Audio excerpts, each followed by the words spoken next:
Hello. Hi. So what do you think?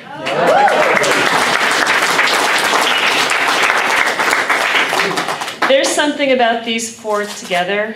When I think about my own spirituality, I think of the idea of the power of multiple voices together. I think of the power of community, and one person, any one of those guys has a beautiful voice and gets up and makes absolutely beautiful music, but when you throw in the harmonies and they start singing together, it creates something that no single person can possibly create, and it's magical. It is just breathtaking to me every single time. So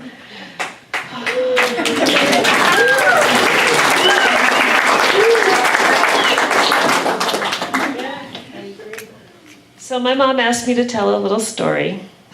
I don't know if you're aware of this, but my Uncle Phil spent his high school years, by his own choice, at a military academy. Strange but true.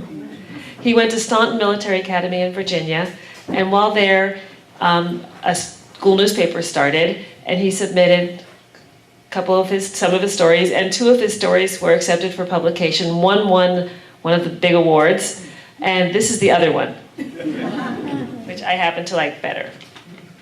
This story is called The Fight. Oh, by the way, the editor of this publication was Barry Goldwater's son. Stranger but truer. So The Fight. I had never been so worried in all my life. When I got out of bed that morning, a cold sweat came over me. I knew I had to fight him sooner or later, and today was it.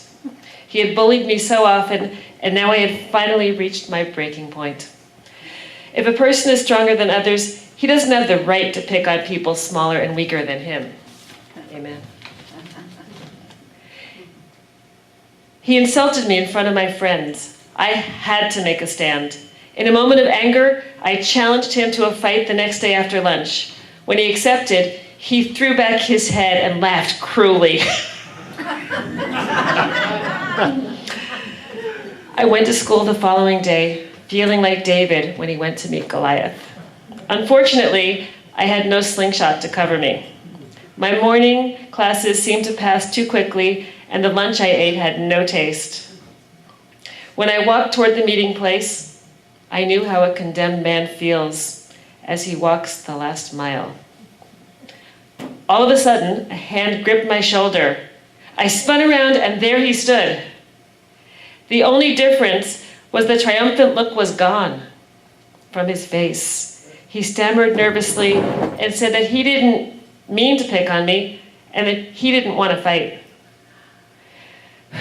With a sigh of relief, I agreed, and we walked back to the school to spend another routine kindergarten afternoon.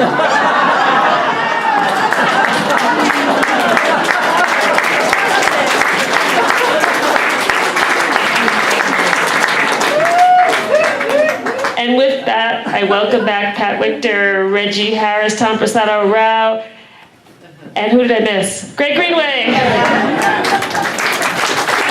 Thank you, Robin. Robin Oakes, ladies and gentlemen.